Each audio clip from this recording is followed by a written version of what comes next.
말씀 사도행전 7장 9절로 16절 신약성경 197쪽에 있습니다. 한 절씩 교독합니다.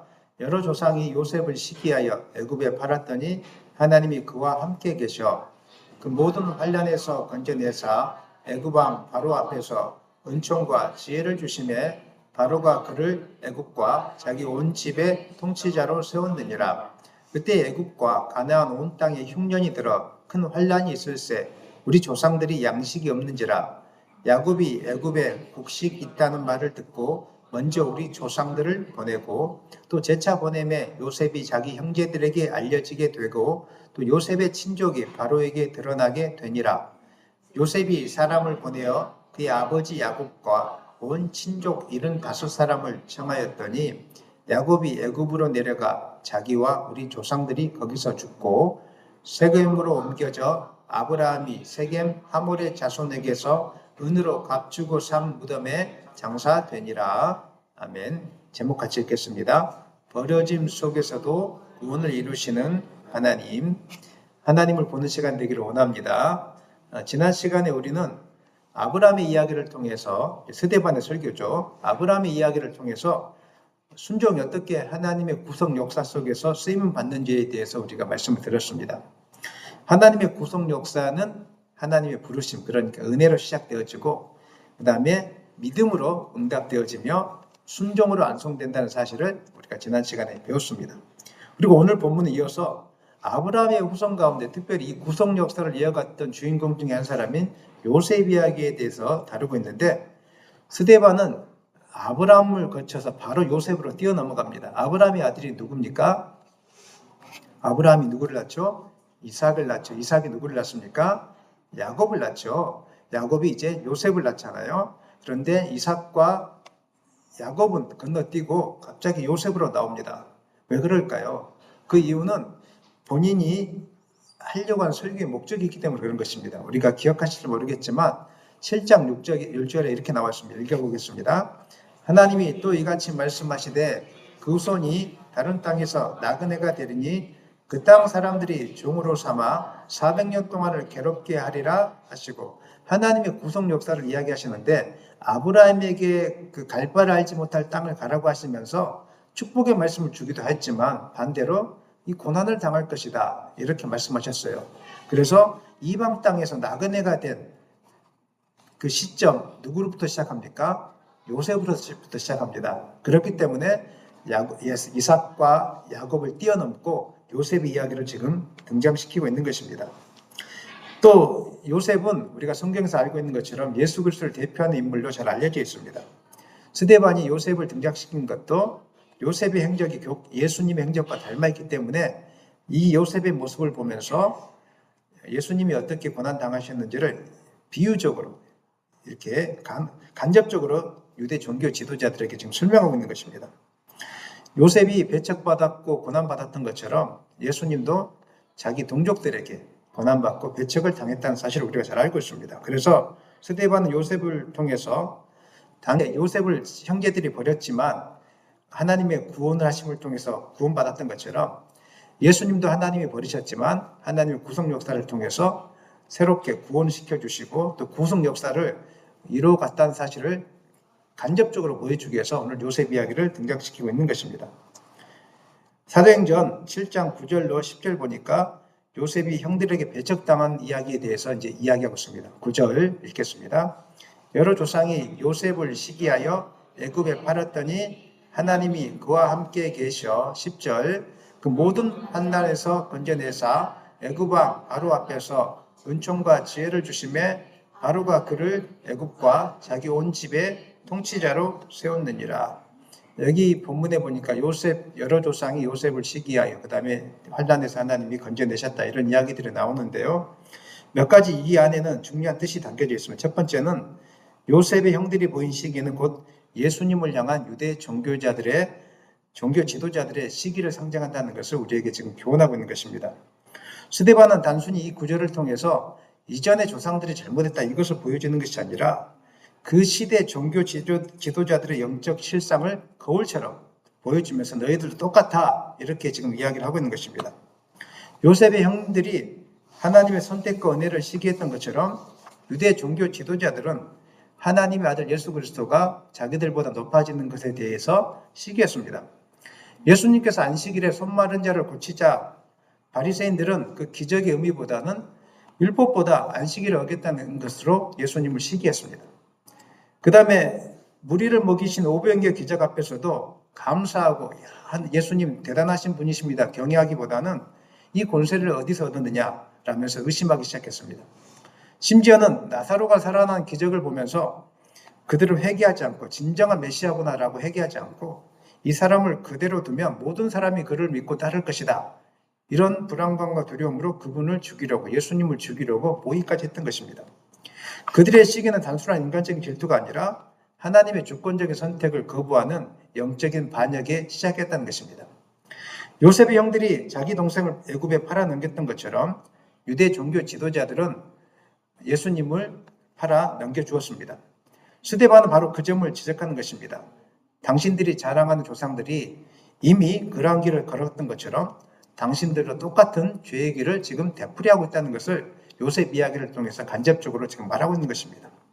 시기라는 것은 하나님의 일하심을 바라보지 못할 때 생기는 마음이 시기하는 마음입니다.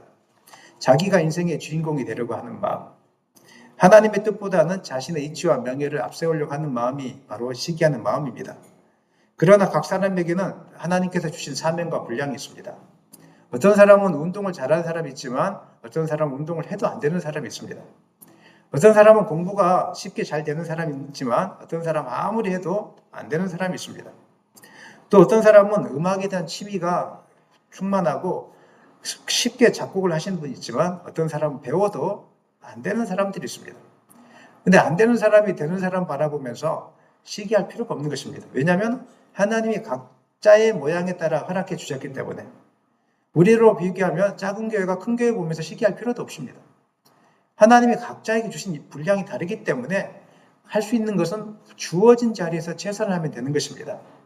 그런데 비교하기 시작하면 나는 왜 이것밖에 안 돼? 기도를 열심히 했는데 나는 이만큼 주고 저 사람은 기도도 안 하는데 저렇게 많이 주고 이렇게 하면은 그 순간부터 이제 하나님의 구속 계획을 알지 못하고 무너지게 되는 것입니다. 하나님이 아니 자신이 모든 일의 주도권을 쥐려고 하면은 은혜 받은 자를 향한 분노가 올라오게 되었습니다. 저분은 기도가 잘 응답되어졌다고, 저분은 무엇이든지 잘 된다고 막 분노가 올라오게 되었습니다. 요즘 SNS, 페이스북이나 여러 가지 이제 SNS에 사진들이 많이 올라오고 있지 않습니까? 여러분은 그 사진을 보면서 축복하는 마음이 올라옵니까? 아니면 시기하고 질투하는 마음이 올라옵니까? 축복하는 마음이 올라오기를 소망합니다. 내가 가지 못한 그곳을 바라보면서, 내가 먹지 못한 그곳을 바라보면서 사람들은 고난이 있는 것을 올리지 않습니다. 전부 자랑질이죠. 자랑하는 것들을 그렇게 올립니다.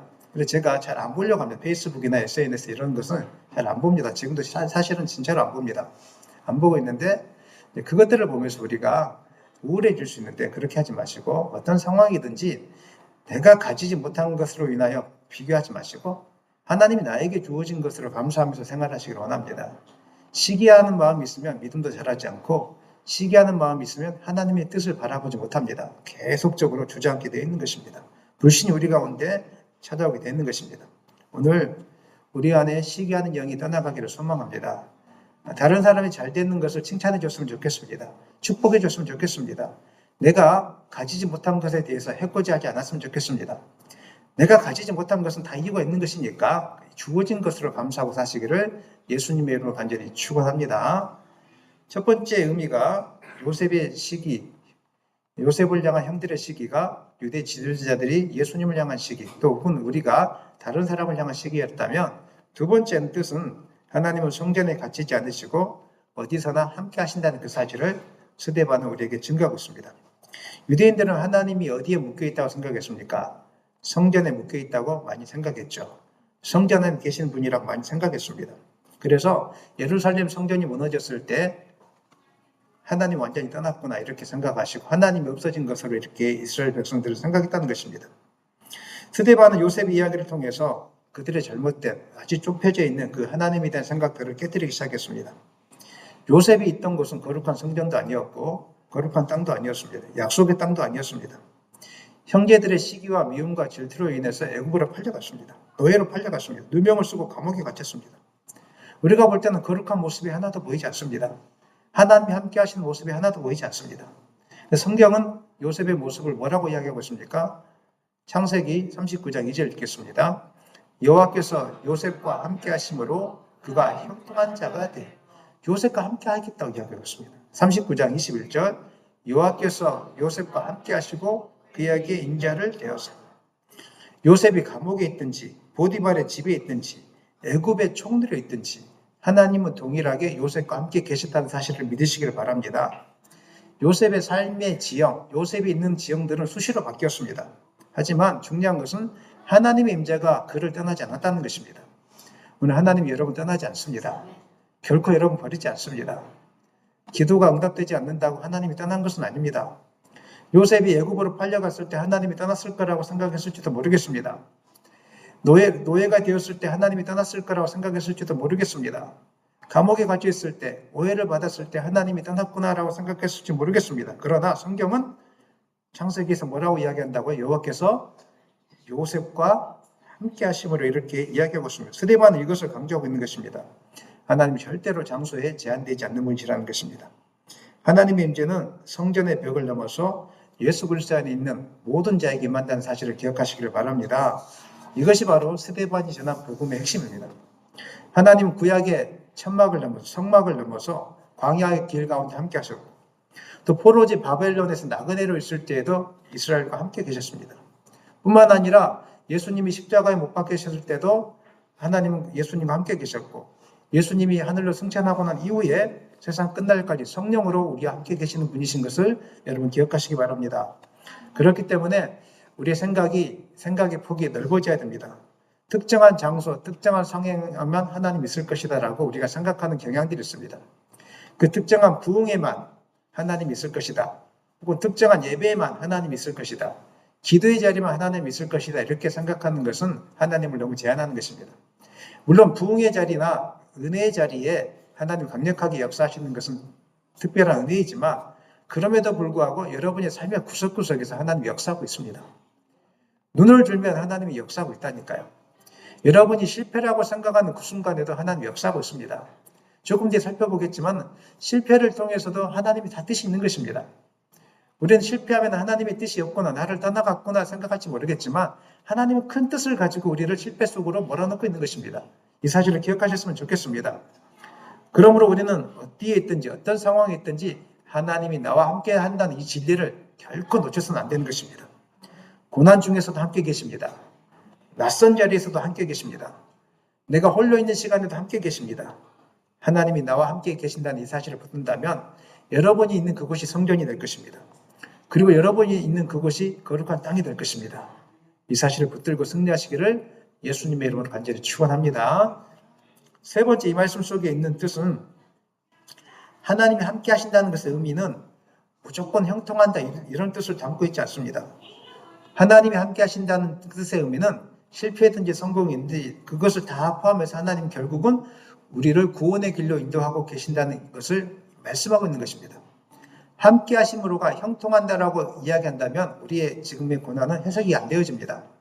그러나 함께 한다가 형통한다는 뜻이 아니라 함께 한다가 하나님의 구속 계획을 이루어가는 모든 과정 속에 있다는 것을 안다면 최종 목표를 향해서 우리를 끌어간다는 사실을 성경은 우리에게 지금 말씀하고 있는 것입니다. 아시는 것처럼 요셉은 하나님이 함께 하셨지만 항상 형통의 길을 걸은 것은 아니었습니다. 형들에게 미움을 받고 노예로 팔려가고 누명을 쓰고 감옥에 갇히는 그 수많은 환난을 겪었습니다. 얼마나 많이 겪었습니까? 우리가 아는 것처럼 우리는 조그마한 고난 한 몇 년 겪으면 못 견디지 않습니까? 근데 요셉은 엄청 많이 겪었거든요. 7장 10절에 이렇게 이야기합니다. 7장 10절 다시 읽겠습니다. 그 모든 환난에서 건져내사 애굽왕 바로 앞에서 은총과 지혜를 주심에 바로가 그를 애굽과 자기 온 집의 통치자로 세웠느니라. 아멘. 하나님은 요셉을 환난에서 즉시 꺼내지 않았습니다. 오랫동안 그 속에 머물게 하였습니다. 환난의 과정을 통해서 그를 하나님의 도구로 세우시기로 하나님 작정하셨기 때문에 그런 것입니다. 감옥은 끝이 아니라 그렇기 때문에 훈련장이었고 억울하면 저주가 아니라 하나님의 섭리를 이루는 통로로 사용되었던 것입니다. 이것이 바로 하나님이 함께 하신다 이 뜻의 참된 의미가 되는 것입니다. 그러므로 하나님이 함께 하신다면은 고난이 사라지는 것이 아니라 고난 속에서도 하나님의 뜻이 나를 통해서 이루어진다는 확신이 생기는 것입니다. 내가 지금 고난당하고 있지만 왜 고난당하는지 알 수 없지만 이 고난조차도 사용하셔서 하나님의 뜻이 이루어지는 것을 우리가 감사하는 삶을 살게 되는 것입니다. 그래서 우리의 관점에 볼 때는 실패가 완전히 끝난 것처럼 보일 수 있습니다. 그러나 하나님의 관점에서 보면은 구속의 한 계획으로 사용되어져 있는 것입니다. 이 사실을 기억했으면 좋겠습니다. 하나의 어떤 기계가 철이 자동차가 되어지든지 볼트가 되어지든지 너트가 되어지든지 그 과정 속에서는 깎임을 당하는 과정들이 있습니다. 기계 속에 넣고 계속 깎이고 재련되어지고 연단되어지는 과정들이 필요한 것입니다. 하나님은 여러분들을 부르시고 또 하나님을 구원하는 또 다른 사람들을 구원하는 도구로 사용하기 위해서 이 연단의 과정 속에 집어넣으시고 그 속에서 하나님 바라보게 만드시고 우리가 생각하지 못한 놀라운 일들을 우리 가운데 행하고 계신 것입니다. 사람들은 요셉을 버렸지만 하나님은 오히려 그것을 통해서 일하셨다는 사실을 기억하시길 바랍니다. 요셉의 억울함도 눈물도 감옥의 세월도 모두 하나님의 계획 안에서 선한 것으로 엮여지기 시작했던 것입니다. 창세기 50장 20절에서 요셉은 당신은 나를 헤아려 하였으나 하나님은 그것을 손으로 바꾸었다 이렇게 고백했습니다. 요셉은 애굽으로 팔렸을 때 이 고백을 하지 못했습니다. 감옥에 갇혀 있을 때도 이 고백을 하지 못했습니다.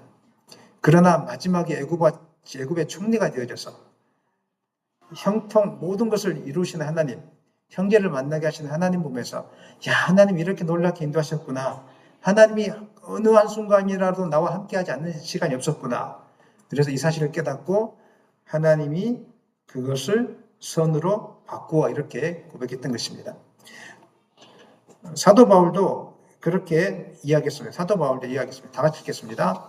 다만 이뿐 아니라 우리가 환난 중에도 즐거워하나니 이는 환난은 인내를, 인내는 연단은 소망을 이루는 줄 알미로다. 생각하건대 현재의 고난은 장차 우리에게 나타날 영광과 비교할 수 없도다. 28절 우리가 알거니와 하나님을 사랑하는 자, 곧 그의 뜻대로 부르심을 입은 자들에게는 모든 것이 합력하여 선을 이루느니라. 아멘.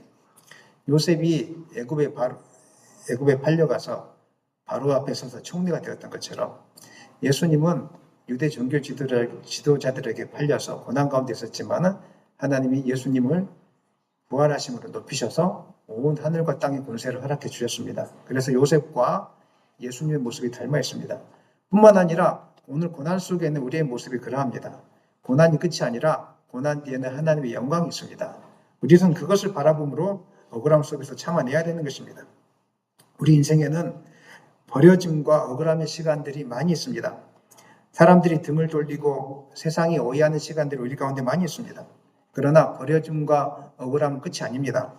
하나님은 고난의 자리에서 은혜와 지혜를 주셔서 마침내 그분의 뜻을 이루는 과정으로 우리를 인도하신다는 것을 여러분 기억하시길 바랍니다. 그런데 스데반은 여기서 한 걸음 더 나아가서 요셉 한 사람의 이야기를 넘어서 야곱 가족과 이스라엘 민족 전체를 바라보면서 하나님이 악한 환경들을 선으로 바꾸셨다 이렇게 설명하고 있습니다. 우리 7장 11절로 14절 읽겠습니다. 그때 애굽과 가나안 온 땅에 흉년이 들어 큰 환난이 있을새 우리 조상들이 양식이 없는지라 야곱이 애굽에 곡식이 있다는 말을 듣고 먼저 우리 조상들을 보내고 또 재차 보내매 요셉이 자기 형제들에게 알려지게 되고 또 요셉의 친족이 바로에게 드러나게 되니라.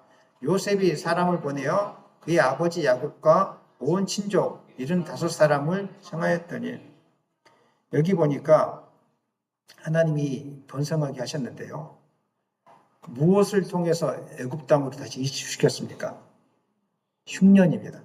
흉년이 없었다면 이 이스라엘 민족, 이 야곱의 가족들이 애굽 땅으로 가지 않았을 것입니다. 이방 땅인데 왜 가? 이렇게 했을 것입니다.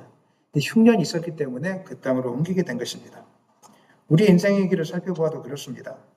하나님은 고난이란 도구를 통해서 우리를 새로운 자리에 인도하시고 그 속에서 하나님의 놀라운 계획 가운데 참여하게 하십니다. 제가 고난이 없었다면 버려짐을 당하지 않았다면 세종시에 올 이유가 없었을 것입니다. 근데 마지막에 마지막이라는 표현이 그렇지만 부교육자 마지막에 하나님 버려짐을 당하게 하시고 여러 가지 환경의 문제를 닫기 시작하면서 어쩔 수 없이 가게 만드는 결과가 세종시였습니다. 그런데 지금 한 8년이라는 시간을 지내보니까 하나님이 선을 이루셨더라고요. 제가 생각하지 못했던 것들을 하나님 많이 이루고 계시더라고요. 아멘입니까? 여러분의 인생을 살펴봐도 그렇습니다.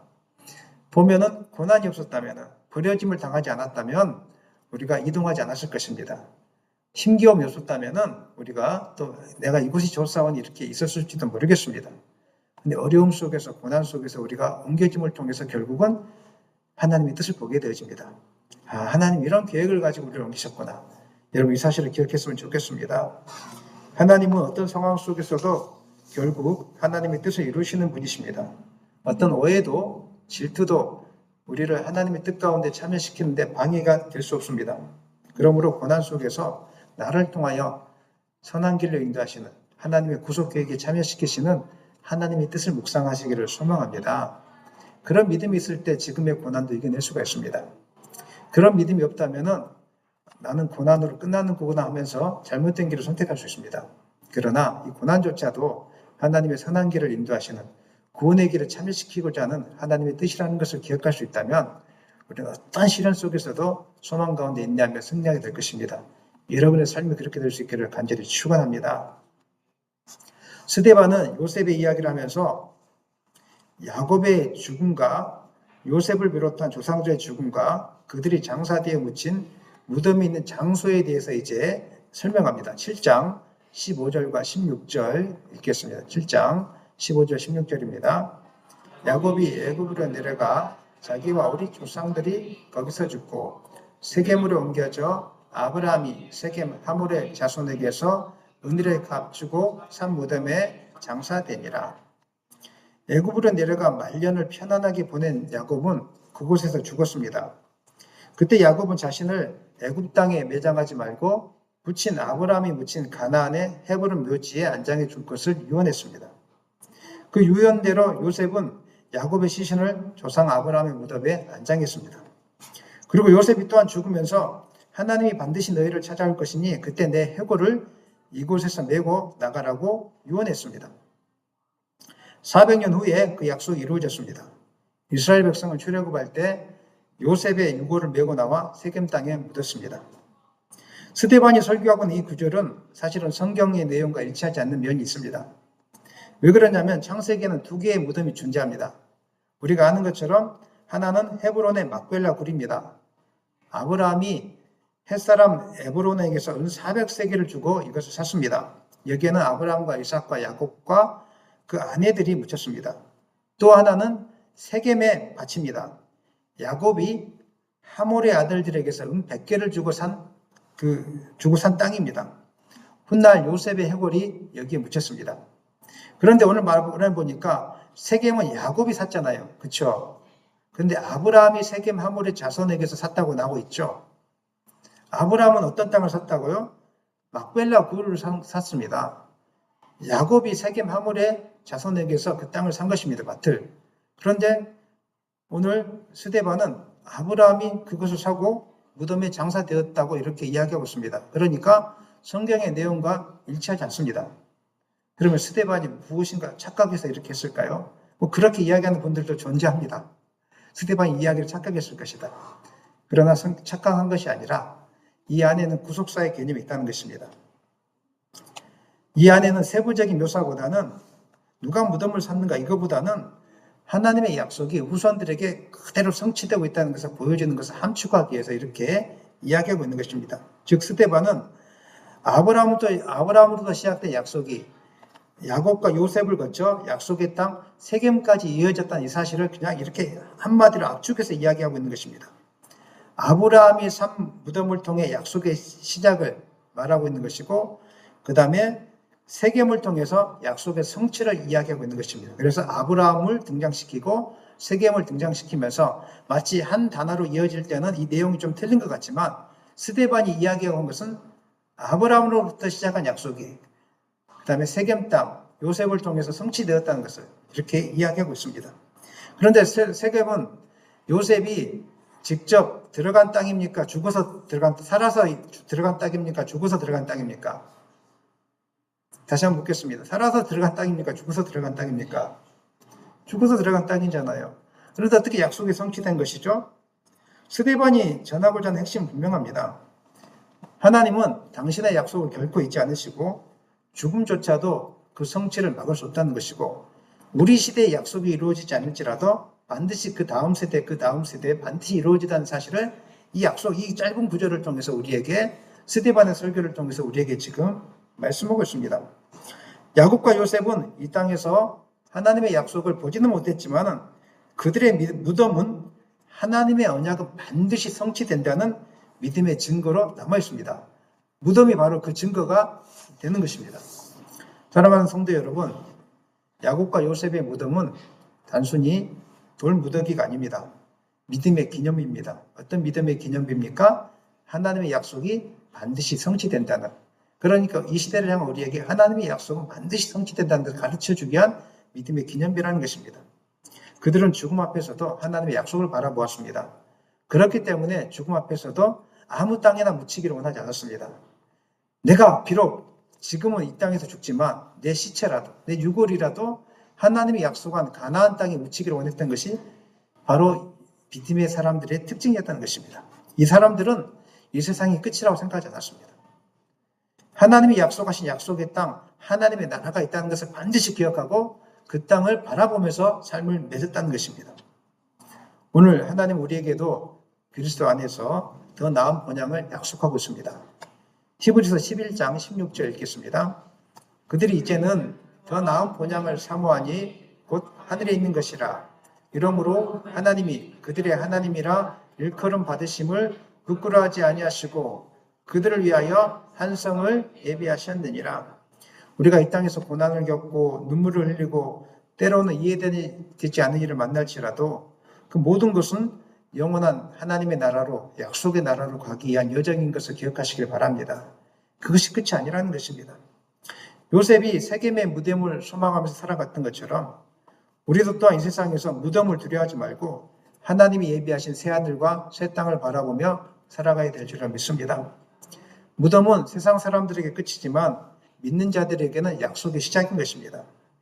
우리의 육신은 흙으로 돌아가지만 우리의 영혼은 그리스도와 함께 하늘나라에서 참된 안식을 누리게 될 것입니다. 그날에는 모든 사람들의 눈물이 닦이게 될 것이고 고난이 끝이 나게 될 것이고 영원한 본향에서 하나님이 주어주시는 안전한 쉼을 누리게 될 것입니다.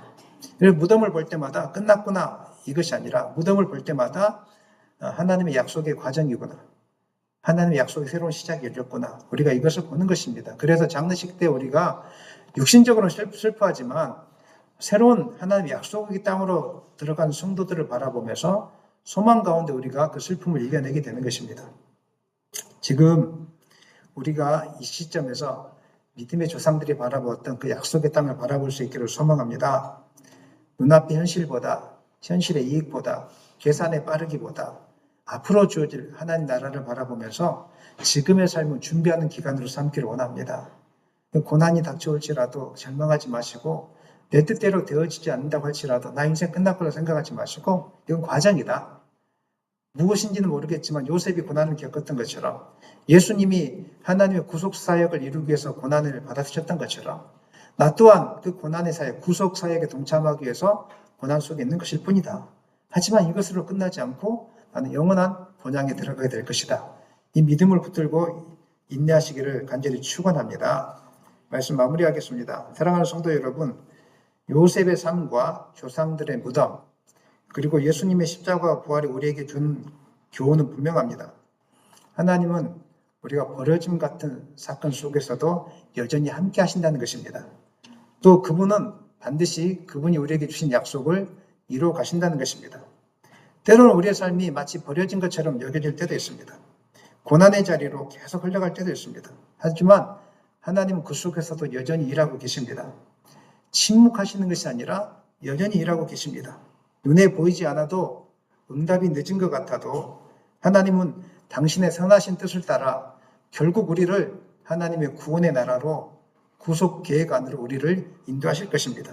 그렇기 때문에 우리가 이런 믿음을 가져야 되는 것입니다.